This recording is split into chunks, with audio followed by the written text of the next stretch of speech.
like to invite at that presentation as well. That is November 6th. But tonight we're delighted to welcome Taylor Petrey. Taylor is an associate professor of religion, and he is chair of the religion department at Kalamazoo College. He has also been a research associate and visiting associate professor of women's studies and sexuality at the Women's Studies and Religion program at Harvard Divinity School. And appropriately, his research and his writings focus on the intersection of gender studies and religious studies. His books include Resurrecting Parts, Early Christians on Desire, Reproduction, and Sexual Difference. He edited Remaking the World, Christianity in Categories, Essays in Honor of Karen L. King. And he is the co-editor of the Routledge Handbook on Mormonism and Gender. He's currently also the editor of Dialogue, a Journal of Mormon Thought.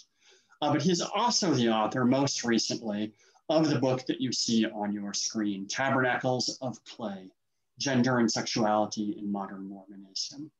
He'll be speaking to us on that book tonight. I'd also like to say I'm pleased to be a friend and an admirer of Taylor. His work has been inspirational to my own. His work is extremely influential to those of us interested in modern Mormon studies, in Mormonism and gender and Mormonism theology. So I am interested in what we will have to say. Now he will speak for about 30 or 40 minutes, and after that, he will entertain questions. You will see on the bottom of your screen a Q&A option. Please, if you are interested in asking a question at any point during the talk, click on that Q&A button, then type your question into that space. I will then moderate the questions when Taylor is complete. The chat is now turned off, so you will not be able to use it. So be sure to use the Q&A. I'll turn our time over to Taylor now. He is going to share his screen, and I will be back when he is done. So Taylor, over to you. Thank you. Does my screen pop up as the main one now when I start to speak? Not unless you share it. So go ahead to the bottom and click share. Okay. There you go. Okay. Who can share? Only host all panel. Oh, I clicked on the wrong thing there. All right. I've got you up now. So. Okay. Is it Perfect. coming up now? This is right? Yeah, you are good. Okay. And I started recording because you had said it was going to, but I hadn't seen it on there just so that we didn't miss it. Okay. All right. So it's an honor to get to speak with this group tonight, and I'm grateful for the technology that allows us to be together. Thank you, Matt, the Franstons, the Thurnstons, and others for their generosity and hospitality who helped to make this possible. By way of background, I began thinking about LDS teachings on gender and sexuality in the mid-2000s. And of course, Latter-day Saints had been teaching things that were very similar to what other conservative Christians were teaching at the time. But unlike those other groups, I recognize that LDS teachings on the topic weren't especially dependent on the Bible or a close reading of scripture, but rather a set of distinctive theological ideas about the nature of the human person based in LDS tradition. This engaged some of my own interest in the philosophy of religion and critical theology of gender and sexuality that I was using in my graduate studies at the time. As I continued to read and reflect over the course of the next decade on the question of gender in the LDS tradition, I saw more and more the importance of an accurate history. My sense is that the history that people seemed to know was either a history in which nothing changed and selectively cited past church leaders as evidence of a continued unbroken chain of teachings on gender and sexuality, or a history that focused only on the changes in marriage practice between plural marriage and monogamy at the turn of the 20th century. I found similar patterns with the histories on women that tended to focus on questions about agency, or the histories of homosexuality that tended to focus on the question of tolerance or persecution. These were all excellent questions, and I commend the scholarship to those who are interested, but I wanted something a little bit different. I was looking for something that would trace out the history of the concepts of sexuality, homosexuality, sexual difference, and so on. So I began the research, and it took me in a number of new directions on the topic that I think help us to better understand what's going on here. First, that there actually is a history to be told, not a story of unchanging doctrine. and that the story to be told is far more exciting and interesting than had been told before, at least to my eyes. And that's the larger story of my new book, Tabernacles of Clay. The book tells a number of accounts that were surprising to me, at least as I researched them, including the role of sex and reproduction as it related to LDS teachings on race, the invention of new teachings on homosexuality, the role that psychology played in LDS understandings of gender, and how 20th century feminism intersects with LDS teachings in ways that hadn't been noticed before. I can't cover all of these stories, so instead I want to focus briefly today about one aspect of this story. That's how Latter-day Saints think about the nature of gender as an essential aspect of identity. So I want to start in the middle of the story, and then we can work backwards and forwards from that point, but it's a point that's a pivot. It starts with this brief one-page document, a proclamation to the world. In September 1995, the relatively new LDS leader, Gordon B. Hinckley, stands at the Global Women's Meeting and delivers this short statement, "The Family." The document was a huge sensation and defined a generation of LDS teaching. People hung copies on their wall. BYU classes are now devoted to it. It lays out some basic teachings about gender roles, children, marriage, and it includes a warning. Quote, "We warn that the disintegration of the family will bring upon individuals, communities, and nations the calamities foretold by ancient and modern prophets. We call upon responsible citizens and officers of government everywhere to promote these measures designed to maintain and strengthen the family as a fundamental unit of society." So there's a political call here. This document makes sense in light of what other conservative churches and political groups are doing in this time period. The family was a key topic of the religious right. What's the religious right? Well, it's a loose coalition of conservative Catholics, evangelicals, and fundamentalist Protestants, and Mormons that banded together to oppose such things as abortion, women's rights, gay rights, public education, pornography, and birth control. They became active in the 1970s, but reached a major peak in the 1980 election of Ronald Reagan and were a key constituent in his coalition and remain an indispensable one for Republican politics up until today. These are strange bedfellows. They all have pretty strong feelings against one another, but they're also kind of leftovers from the more liberal and mainstream ecumenical movements after World War II.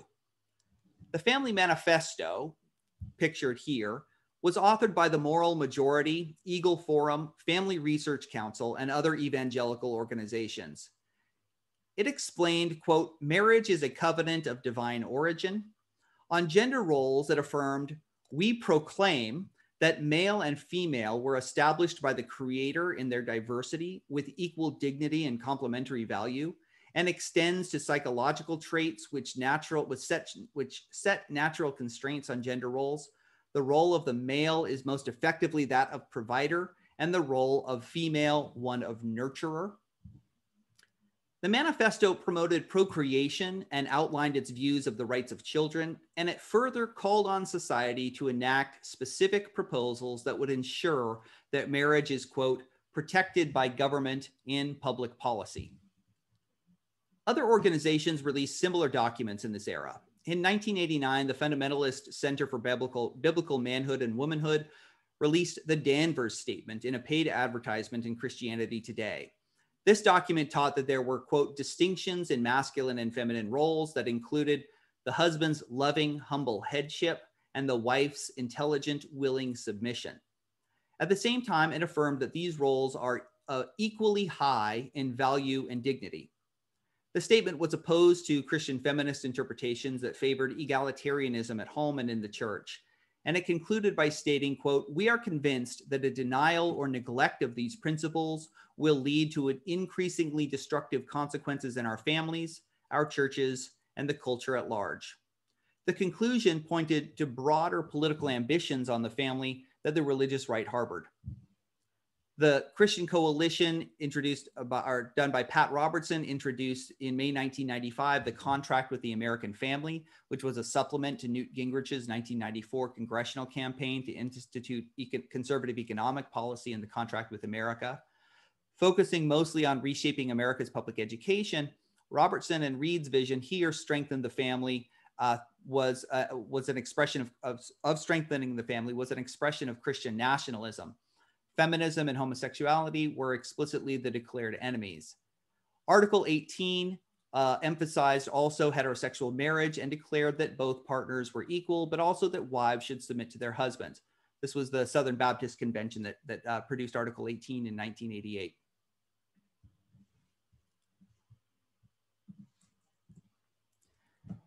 The LDS version is actually much more mild than some of those others.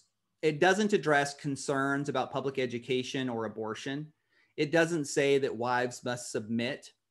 Instead, it lays out a theological perspective, one that's both familiar to other conservative Christian religious organizations, but that has some important differences. Among the familiar ideas in it is the idea that, quote, gender is an essential feature of identity. Essential meaning unchanging. It offers a defense of traditional gender roles and heterosexual marriage. It grounds it in the Bible. The document is really a commentary on Genesis 1-3 and the Adam and Eve story. And it also appeals to distinctive LDS teachings. In brief, the theological problem that Mormons face is that God is in a heterosexual relationship with a divine female figure. These beings sexually reproduce in order to create the spirits of human beings. And this relationship provides a template for human relationships and leaves no space for non-heterosexual relationships, both because they're supposedly not reproductive and because they exclude either the male or the female and are therefore not complementary. This idea is certainly heretical in traditional Christian thought and really doesn't make a lot of sense in any kind of serious ontological system. As a result, Latter-day Saints have often been ridiculed for what seems to be a rather ridiculous theology. But bear with me here. These issues haven't troubled Latter-day Saints because the ontological questions are far less important than the anthropological questions or the questions about what it means to be human. Mormons believe that the work of theology is actually to work out what it means to be human, and the distinction between God and humans is not an ontological one or a question of kind, but rather a question of degree or becoming. Mormons see humans in a state of becoming divine. So when they're theologizing about God, they're self-consciously theologizing about what it means to be human. Theology of God and theological anthropology are really the same thing in Mormonism. So this text then refers not just to God, but to heavenly parents, hinting at Mormon belief in a heavenly mother as well as a heavenly father, who, like Adam and Eve, are then prototypes for ideal human relationships, one structured by gender differences. So the structure of the cosmos is really the thing that's at stake here. But this teaching that gender is an essential characteristic was not necessarily the only view that Latter-day Saints have held. In fact, it's been quite controversial in relatively recent LDS history. I want to just read this quote here from Joseph Fielding Smith, Answers to Gospel Questions in 1963. I'm going to have to turn my head to read it because the type is too small on this one. So, okay, here we go.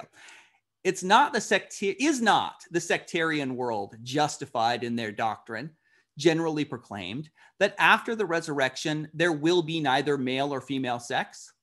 It is a logical conclusion for them to reach, and it is apparently in full harmony with what the Lord has revealed regarding the kingdoms into which evidently the vast majority of mankind is likely to go. Alluding to Galatians 3:28, that there is neither male nor female, LDS President Joseph Fielding Smith, he wasn't president at this time, but he argued that other churches were largely correct in their rejection of a sexed afterlife. The idea that there would be some other sex, a neuter being that is neither man nor woman, as the norm for the vast majority of those in the afterlife, made binary gender the exception for resurrected beings, not the rule.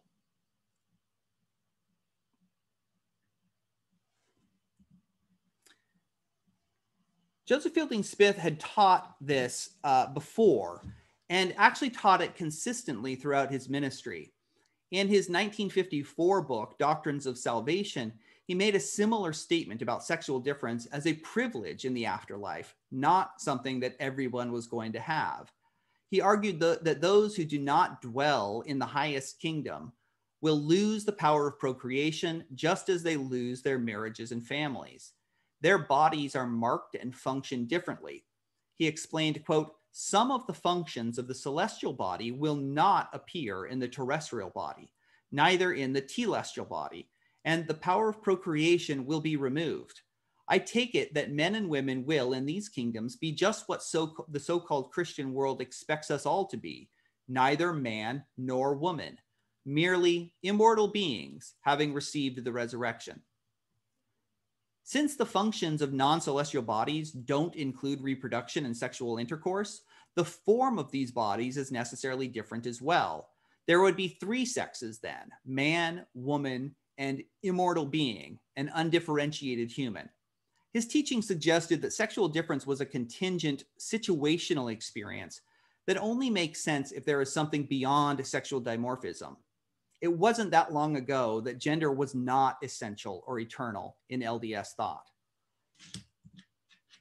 Now, I want to turn to a couple of examples that show that the idea that gender is a contingent feature appears in several other places in LDS thought, where LDS leaders believed that gender was so fragile, so contingent and fluid, that it required extremely strict practices to ensure that it stuck. In brief, two major trends happened after World War II. There was a rise in the organization and visibility of gay subcultures. Sexologists and psychoanalysts had been cataloging and defining sexual pathology since the late 1800s, and subcultures were forming in large cities at the turn of the 20th century. But after World War II, homosexual networks increased and began to organize in urban areas in the United States. Alfred Kinsey's monumental report, Sexual Behavior in the Human Male, was published in 1948, and he made a case for the ubiquity and normalcy of homosexual sexual contact among men. Other activists defended homosexuality as an oppressed minority class, similar to the status of race, in need of protection and outlets for cultural, political, and spiritual community. The second trend is that conservative Christians began decrying moral laxity and speak in terms of reforming these quote-unquote perverts. What seems to be a perfect storm, Mormons after World War II are also seeking to enter in the American mainstream, to shed their polygamous reputation by adopting a strong version of family values. In doing so, Latter-day Saints adopted the newly invented past of Protestant Christians, that Christianity had always opposed homosexuality. And Mormons told this story as their own, which linked them then to a broader Christian past. Elder Spencer W. Kimball had been tasked to work with gay and lesbian members of the church since 1947 and was developing a pastoral response for several decades afterwards. At first, it was a very small scale, but by the 1960s, he began to speak and teach about his views on homosexuality. This included a proper diagnosis of its causes. And in a January 1965 speech, Love versus Lust, Kimball warns, quote, sometimes masturbation is the introduction to the more serious sins of exhibitionism and the gross sin of homosexuality. In 1969, he published this theory in The Miracle of Forgiveness, that masturbation was the cause of homosexuality. This also marks a shift to a new kind of discourse about homosexuality, which used to be considered a singular act on its own, but was increasingly being considered a psychological or moral malady that needed to be cured and healed. At the end of 1973, Kimball was installed as president of the church up until his death in 1985, which gave added authority to his prior teachings and writings on homosexuality. LDS Social Services took on this topic right from the start as it came under control of male priesthood leaders, issuing its first guidebook on curing homosexuality in 1973. Kimball's books, speeches, and pamphlets drew on notions of homosexuality as a mental illness, and his paradigm for pastoral care had been deeply influenced by 19th and 20th century positive thinking movements, such as New Thought and other self-help ideologies, that suggested that self-discipline of the mind was key to success in life. But what stands at the center of this idea is a certain kind of masculinity, especially about self-mastery, that was the key to overcoming homosexuality, and a fragile gender would cause it. But this teaching that gender is an essential characteristic, I'm sorry, I went to the wrong one. These ideas about the fragility of gender, rejecting it as an essential characteristic, but rather as something quite fluid and mutable, weren't just for pastoral counseling sessions or psychological treatment, but they soon took on a political dimension when the power of the state was necessary to produce proper males and females. One of the first major rallying points for the emerging religious right was to oppose the Equal Rights Amendment.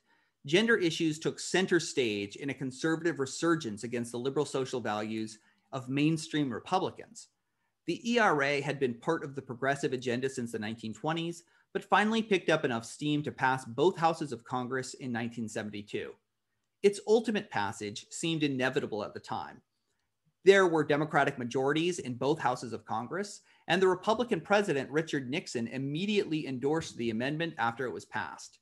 Women's rights were not yet a partisan political issue, but enjoyed broad public support. Mainstream conservatives were still bruising from their losses on civil rights in the prior decade, and they were eager to prove their bona fides on the right side of social justice this time around. The ERA was sent to the states requiring a 2/3 majority for authorization and quickly passed in 22 state legislatures the first year. Despite its broad political support, the idea of women's equality in and out of the home was still controversial in some quarters. For many conservative religious groups, hierarchy and strictly defined gender roles were influential norms that could inspire political action. In 1972, Catholic activist Phyllis Schlafly founded her organization, Stop ERA. Aggressive while assuming a hyper-feminine persona, Schlafly instantly became an icon of the anti-feminist women's movement and launched a nationwide speaking and organizing tour. The family, specifically its restrictive definition, was an important wedge in her rhetoric. Schlafly's opposition to the ERA rejected the feminist premise that patriarchy was oppressive. The argument was audacious in its account of the status of women. Schlafly took the view that, quote, of all the classes of people who ever lived, the American woman is the most privileged. We have the most rights and rewards and the fewest duties. Instead of inequality, American women, Schlafly stated, enjoyed special privileges, most importantly, financial support from husbands that kept them out of the dreary and insecure world of the labor force. And she warned that these privileges would be erased by the ERA.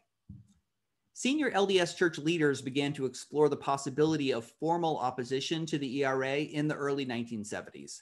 They were intrigued by Schlafly's Stop ERA coalition, tentatively at first.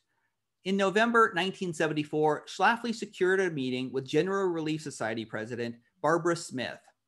In the encounter, Smith explained that, quote, I didn't think the church would take a stand against the ERA because they only took a stand against moral issues. Schlafly, recognizing the opening, responded that she felt that the ERA was, quote, one of the greatest moral issues of our day and that it would be very destructive to the family. The response persuaded Smith to investigate the issue more.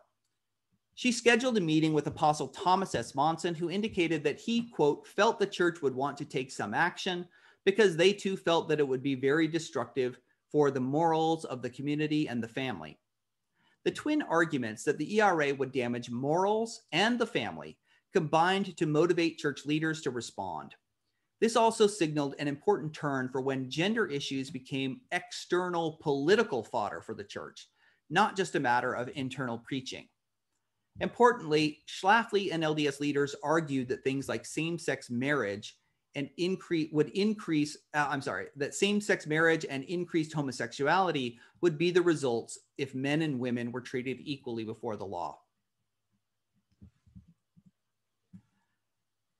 So I want to weave together briefly these two stories in order to understand what they tell us about gender and religion in this period. The first is the rise of anti-homosexuality in the post-World War II era, and the second is the rise of anti-feminism in the post-World War II era. I think that what this shows is a significant anxiety about gender boundaries. Now, on the one hand, that seems obvious. The culture was changing, and Latter-day Saints and others sensed it and resisted it. But the way that this story has often been told is that conservatives believed that gender was fixed, while liberals believed that gender was fluid. In other words, conservatives believed in a natural order, while liberals believed in social construction. What I argue is that this is wrong. I don't have the time to get into all of the details here, but I try to paint a different picture of how Latter-day Saints have thought about gender, showing that they, like other conservatives, also believed in the social construction of gender or some version of gender fluidity. This then explains why conservatives have been so adamant about psychological and political approaches to maintain gender boundaries. In October of 1978, the First Presidency reaffirmed its earlier opposition announced against the ERA. They warned that the ERA would, quote, lead to the encouragement of those who seek a unisex society, an increase in the practice of homosexual and lesbian activities, and other concepts which could alter the natural God-given relationship of men and women. Homosexuality was the political cost of gender equality. In March of 1980, church leaders issued a 23-page pamphlet in the Ensign, the church's official magazine, adding that the ERA would lead to same-sex lesbian and homosexual marriages. The marriages themselves would be immoral, of course, they argued, but worse, these marriages would give, quote, legal sanction to the rearing of children in such homes. LDS objections to same-sex marriage at this time reflected broader social fear that homosexuals were threatening to children, and the conflation of same-sex families with immoral sexual activity proved to be an enduring argument in later political campaigns. The fears about sexual fluidity were closely intertwined to theories of gender fluidity and unisex persons. For Kimball, homosexuality was the ultimate result of a theory of gender similarity. It could only be countered by a strict division between male and female. In 1974, he taught every form of homosexuality is sin. Some people are ignorant or vicious, and apparently attempting to destroy the concept of masculinity and femininity. More and more girls dress, groom, and act like men. More and more men dress, groom, and act like women. The high purposes of life are damaged and destroyed by the growing unisex theory. The emphasis on sexual difference extended to clothing, actions, and even grooming. The unisex theory of humanity, he believed, posed a great risk of trapping human beings in persistent gender liminality, not least of all leading to homosexuality. Laws that prevented the collapse of sexual difference were crucial in this battle of theories. The statement reveals how the idea of the unisex individual was a code for homosexuality in much of the anti-ERA rhetoric. This brings us back to the 1995 document, which warns that the family needs to be maintained by law. The proclamation on the family is an expression of the fragility of the family, of sexuality, and of gender itself, and a call to political action to sustain and support those institutions. The emphasis on gender essentialism is more an expression of an ideal that sexual difference would be fixed than a description of how church leaders thought about the fragility and fluidity of sexual difference. Part of the story that I want to tell here is not just a history of what Latter-day Saints have done, but something deeper about how Latter-day Saints have thought about gender and about sexual difference, and to point out the ways that gender fluidity has a lot of explanatory value for LDS thinking. Okay, so that's the presentation, and we'll go ahead and open it up to some questions. Thank you, Taylor. Fascinating.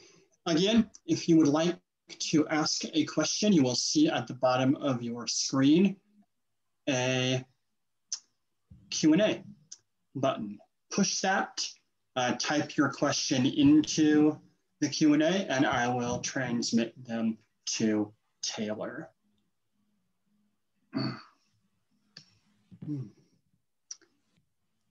And let's see, there we are. Okay, Taylor, our first question. How might the recent clarification by Elder Oaks that gender is to mean biological sex at birth in the family, a proclamation to the world, change members' interpretation of the document and/or Mormon culture surrounding gender roles, especially considering that that is fundamentally different than how it's been taught for years? This is a great question, and I'm still trying to undo a little bit what Elder Oaks's clarification means. It's a relatively recent one that he has given, I think, a couple of times now in a few recent years. And it is slightly different, as Hillary mentions here, to the way that the church has historically taught that, which is not about biological sex at birth, but it's about gender roles. It discusses the purposes, the quote unquote purposes of gender, and designs and sort of decides about the specific roles that sort of flow from that sexual difference. The emphasis, I think, on biological sex at birth is a relatively new formulation of that doctrine. And I think that it is really in response to issues about transgender issues that the church is facing now. And this sort of borrows on the rhetoric of some of the anti-trans rhetoric that we see in other Christian churches. Just as I mentioned, the Center for Biblical Manhood and Womanhood that issued the Danvers statement, they're behind the Nashville statement, I think that came out in 2017, I want to believe, that is a similar kind of reformulation where homosexuality isn't the target so much, but rather transgender identity is the target.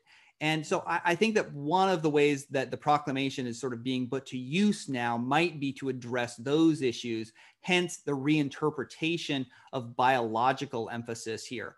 It doesn't really make sense to say biological sex at birth is what's discussed when you're talking about premortal identity and postmortal identity there necessarily. Of course, I can understand that one would want to sort of make a correlation between the two and suggest that there is some natural relationship between them. But I really don't think that that's the way that in my reading of it and in my reading of all of what church leaders were saying about it in the 1990s and early 2000s, that didn't seem to be the primary concern, was maintaining the biological gender at birth throughout life. It was much more about roles, about sexuality, and so on. Great. Next, a question about feminism, which is, you touch on feminism, I suppose, in the talk and otherwise, so you might have some thoughts about this. Of course, feminism in the United States is concerned with distinct issues in American culture and American politics. How has the church dealt with these similar questions and movements in other cultures and other societies? Is this something you get into at all in your work? This is an excellent question, and I hope that somebody someday will be able to answer it better than I can. I really am writing about the influence of American culture on the church, and I think that that American culture is especially relevant to the way that the church is dealing with some of these issues, though I don't want to exclude that there aren't other things that are going on elsewhere. And also, that's not to say that transnational feminism is dealing with radically different issues than American feminists were dealing with. They often did overlap quite a bit. The big issues that the church is kind of confronting with respect to feminism are, of course, women's labor outside of the home. Was a big one. Birth control was another big one. And of course, women's leadership and women's roles in the church. On the first two, the church really quite dramatically changes its teachings, essentially, over this time period. And there's really quite a relaxation of those earlier prohibitions on women's labor outside the home and on birth control that had once been very strongly emphasized. Women's leadership in the church has been the one that is a little more, we've definitely seen some greater accommodations, especially relative to what things were like in the 1970s. When you think that women couldn't pray in sacrament meeting for most of the 1970s, you get a little sense of why feminists were so upset in the church at the time period. But certainly we've seen a lot of progress, though not nearly as much of a relaxation as we have seen in some of those other areas.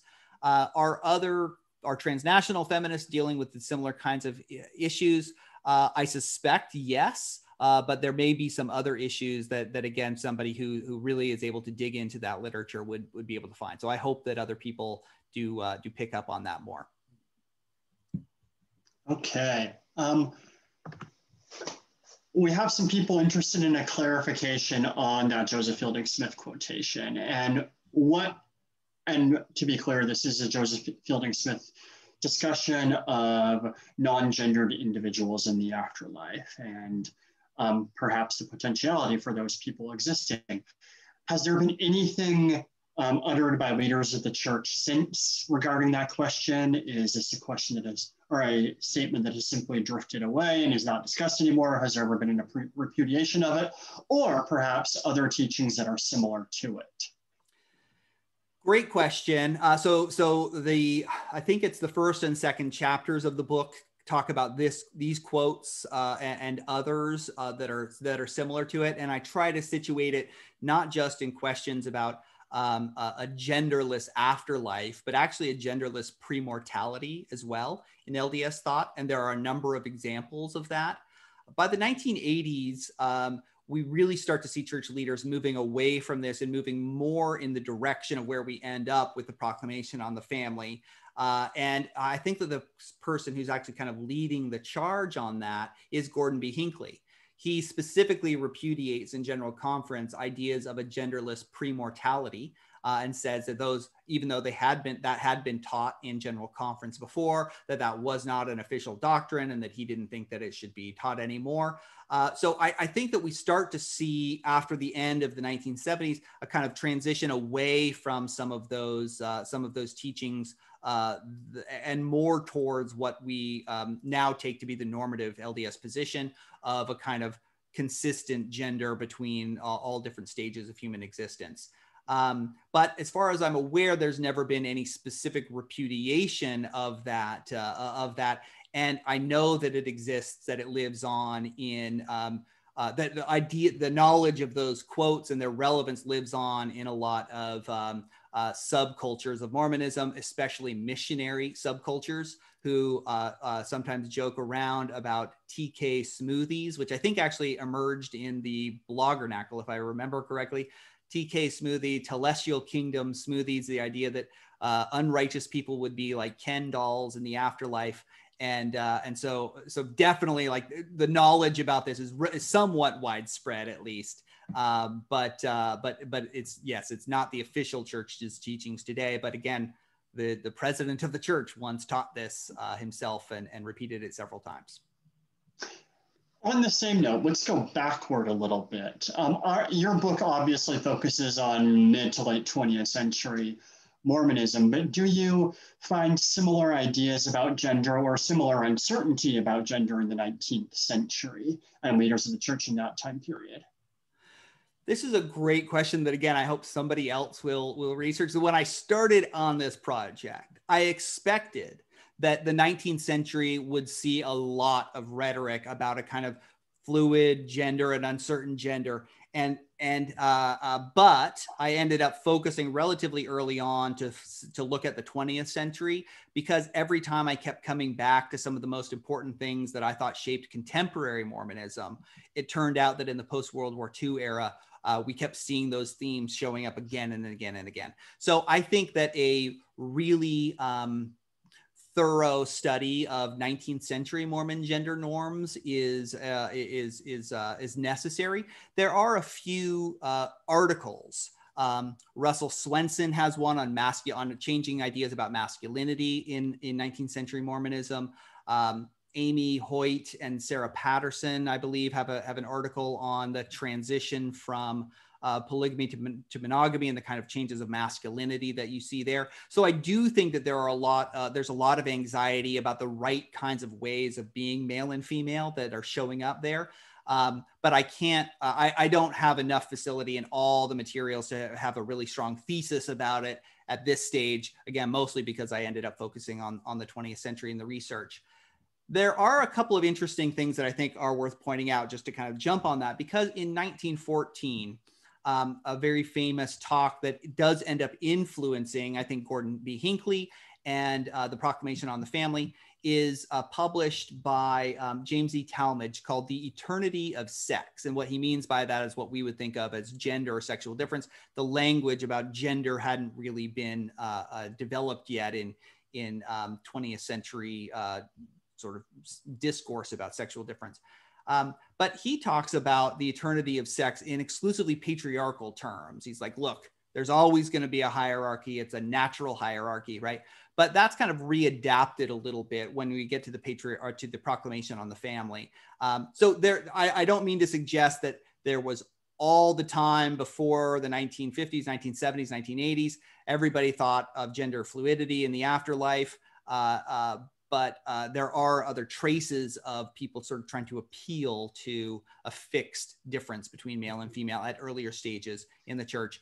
But my larger argument is that often those reveal the very anxieties that they're attempting to overcome. They reveal the fact that Latter-day Saints believed that there actually might be some risk in the fragility and the permeability of those boundaries, and are trying to kind of enforce them in some way. Sure.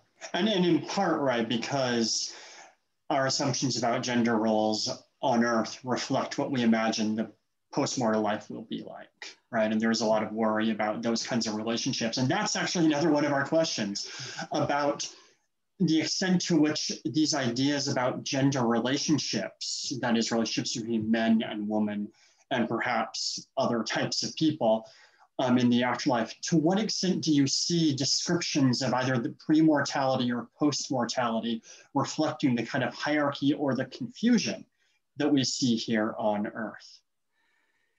So much of the LDS teachings that were about this in the period that I'm looking at, in the post-war period, were very much about trying to enforce the hierarchy between males and females that was under assault by feminists. So they're really trying to sort of give an answer to feminism and say, not only is there a kind of natural difference, but it's divinely ordained. And if you just look to the pre-mortality, you'll see that there's always been this difference. Now, the fascinating thing that emerges out of that is, of course, a kind of theological problem. Why would God create hierarchies that seem unjust, that create unfair outcomes for people, right? And Latter-day Saints develop an ingenious and maybe even an insidious answer to this, that people chose the outcomes that they would face in this life in some way. And whether that's through divine curses about behavior in the pre-mortality, or even choosing to be male or female, which is what Latter-day Saint teachers were arguing, is that the hierarchy is perfectly just because everybody knew what side they were going to be on because they chose to be either male or female. Therefore, gender was a choice that one undertook. So they're trying to sort of wrestle with both what they're trying to see as a kind of divine authorization of hierarchy, and also its injustice its manifest injustice at the same time by injecting choice in individual responsibility as the explanation for it. So I think I lost the thread of that question a little bit, but something along those lines. I can't remember where I was going to try to end up, but yeah, I wanted to tell that story. We're thinking about, what the nature of the afterlife will be, what the nature of the preexistence was, how gender relationships here on Earth are reflected in these places. So anything you want to add? Yeah, just that I think that the question is exactly right, that a lot of what our imaginations about the pre-mortality and post-mortal life are doing are attempting to solve some kinds of problems that we're facing in this world, right? And hierarchy was the one that church leaders were really interested in for a long, long time in this period. The patriarchal order of marriage was the dominant way of speaking about it. And I remember growing up in the 1990s, it starts to fade out at the end of the 80s and the beginning of the 90s, that language, to the point where you won't even hear it in general conference. You don't ever hear it in general conference again. But it used to be used every general conference, the patriarchal order of marriage, patriarchal order of marriage. And this was an obsession, really. And so a lot of the LDS teachings around the afterlife or the premortality really are addressing contemporary social issues. So I think that's exactly right. Okay, 2 follow-ups to that. One, we just have a quick request for a citation for church leaders saying that people choose their gender. Do you have a sense for where that comes from? Yeah, there are all the citations are, of course, in the book. Okay, but there's a 1965 talk whose name I'm blanking on right now. He was the assistant to the Quorum of the 12. Where he, what's that? Alvin Dyer? Not Dyer. No. It's on the tip of my tongue. But he gives a talk where he says that the reason why men have the priesthood and women are mothers is because of choices that were made in premortality. And then the other major source that I look at is a 1973 book by Turner. What was Turner? Oh, Rodney Turner. Rodney Turner. Women in the Priesthood, where he makes this same argument, citing this talk and others. I don't give all of the citations in the book, but those are the ones from this time period that are the most important. And they're obviously explicitly drawing on the same kinds of logic that Latter-day Saints were using to explain racial hierarchies during this time period as well. So you see the kind of similar attempts to explain these hierarchies by thinking about choice and responsibility for those choices. That's just a part of the discourse in this time period. Okay, well, and of course, right, this is just related to another question that we've got now. This is, these are things Taylor is saying about what past leaders of the church have said. He's not necessarily expressing his own views here. He's discussing the history of how church leaders have thought about these issues. But we have this sort of question that I know you tend to dance around a little bit, but I'm going to ask it anyway, which is, would you like to talk about the current position of the church vis-a-vis people who are neither heterosexual males nor heterosexual females? We have an evocation of intersex people, homosexual people of any variety right now. And where is the church going with them? Do you see the church's current positions on these issues evolving either right now in the process of evolution over the past few years, and where you think they might go in the future? This is an excellent question, and I'll try not to dance around it, okay? But very much what the book is attempting to do, and I do focus a lot in the talk today on the 1970s and obviously a little bit on the 1990s, but I am trying to write all the way up to the present to explain where the current church teachings on these issues came from and how they've evolved in these respects. And I think that the overall arc of the story that I can tell with respect, we'll start with homosexuality, for instance. The overall arc of that story is one where we see a pretty close alignment with other conservative Christian churches in opposing homosexuality, and a gradual, but certainly not full, relaxation or greater accommodation there. So we can see, I think, a very quick thing that for a lot of people was kind of head spinning was the 2008 Proposition 8 efforts in California, and the home state where probably most of our viewers are there, to then 2012, the church backing certain kinds of civil rights protections for sexual orientation in Salt Lake City, and then sort of trying to adopt these much more accommodationist approaches, actually far more liberal than many of the other conservative churches were willing to go.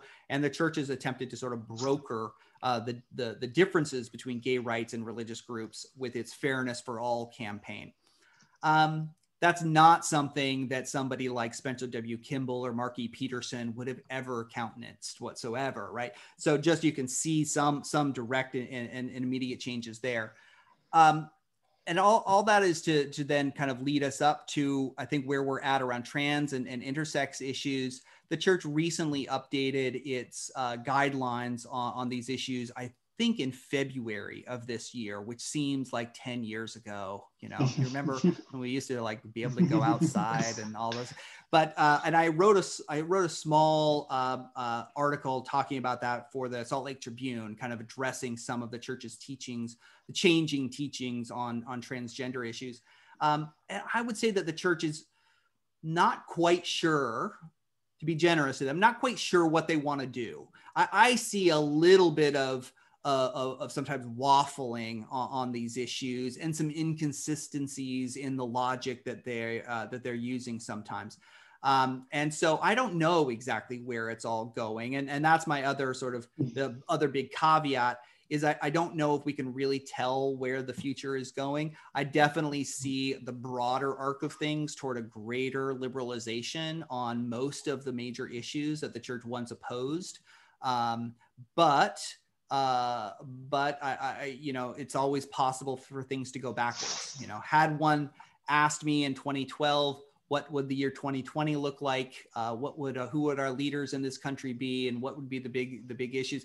I could not have predicted where we would be at from 2016 to now, and so I want to just say the future is always unpredictable, and we can't really say what's going to happen, and so it could be that things go backwards.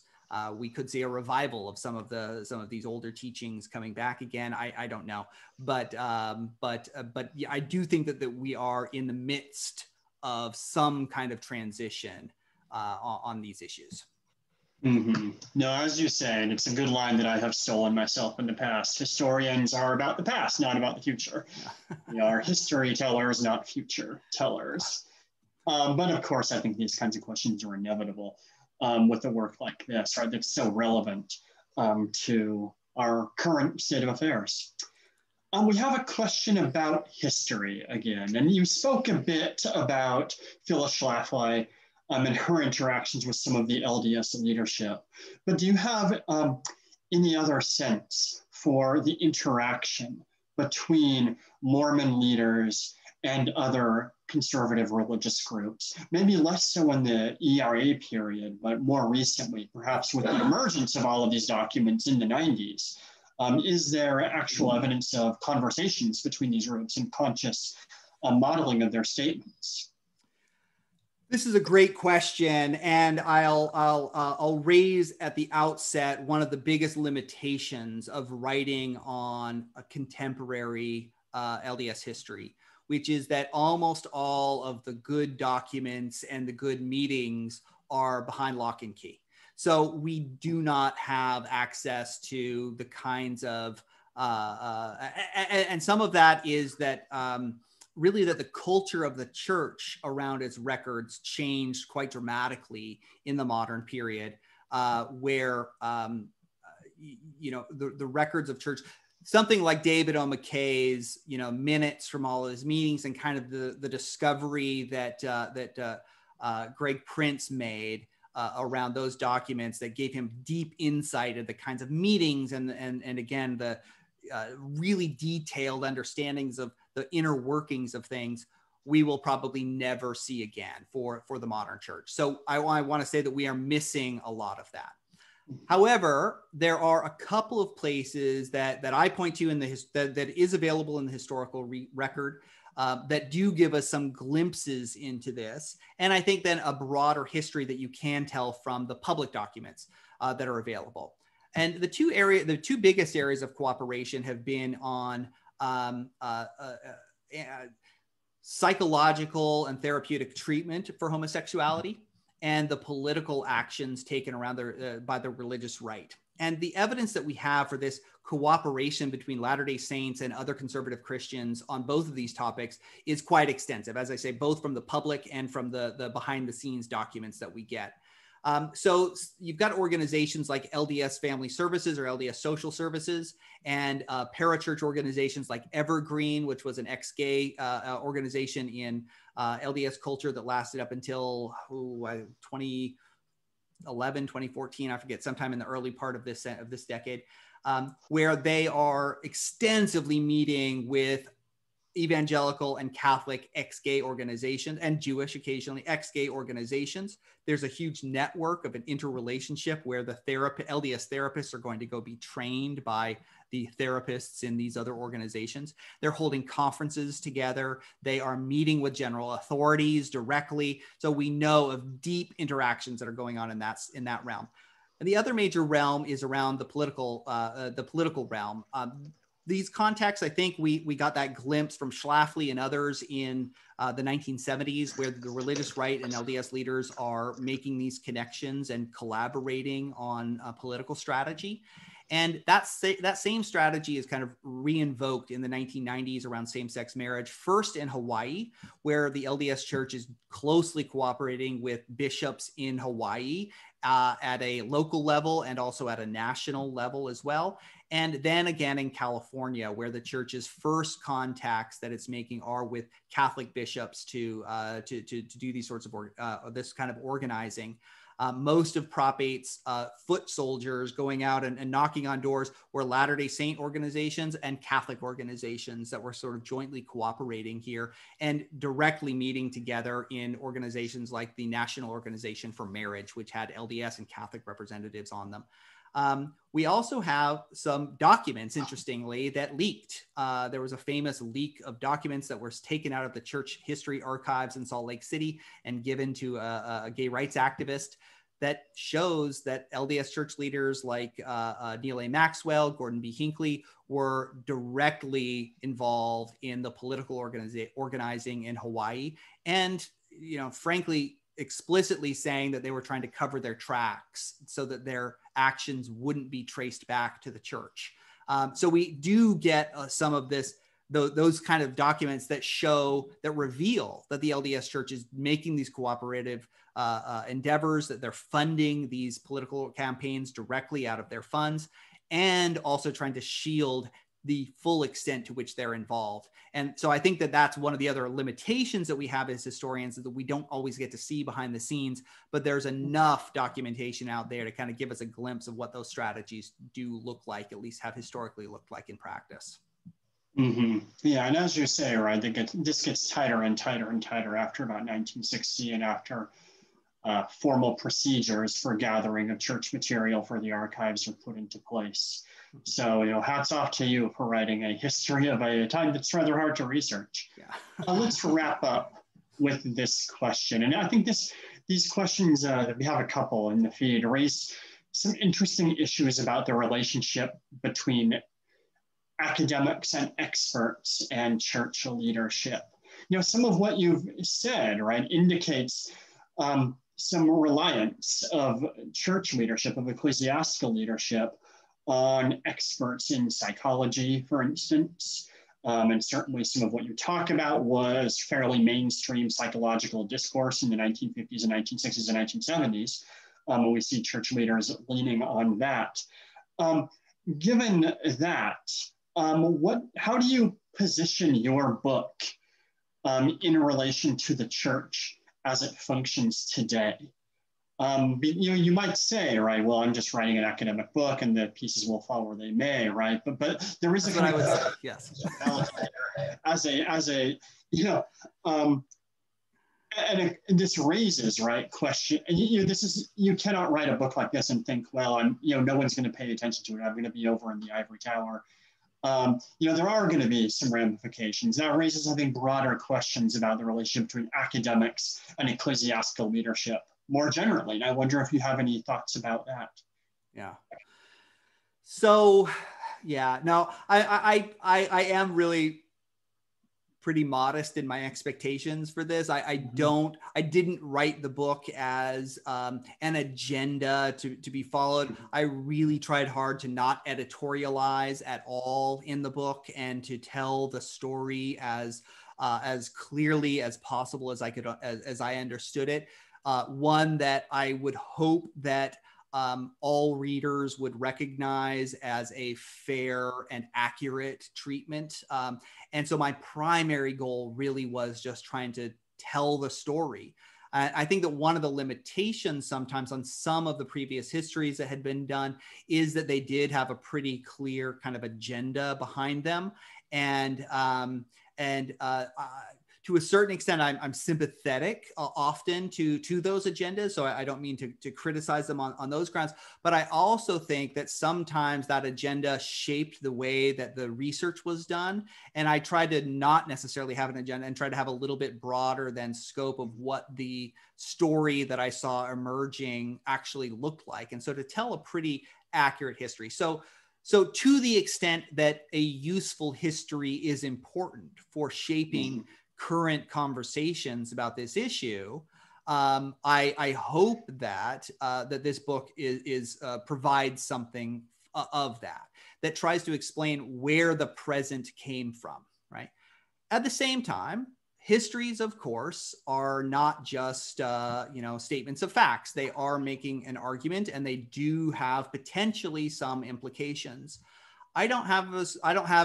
I'm not a leader of the church, and as I often thank my stars for, I don't have that responsibility. I don't know what they should do exactly. I wouldn't cry myself to sleep if they did make some changes, and if they ever come asking for my opinion about things, I will gladly give it to them. But it isn't my primary goal, and it isn't the primary thing that I want to do. I really just want to tell a good history here so that we have those resources.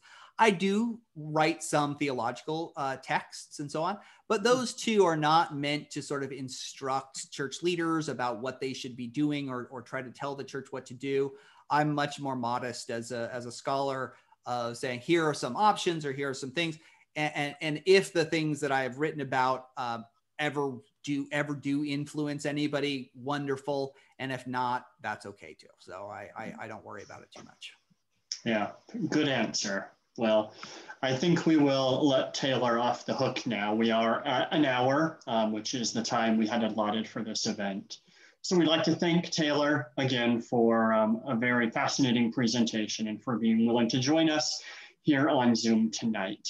We'd also again like to remind you that on November 6th, Elisa Pulido will be talking about her biography of Margarito Bautista and more broadly about Mexican Mormonism. So we invite you to join us again at that time. So thanks, Taylor, and we will see you all later. Thank you. It was a lot of fun. Mm-hmm.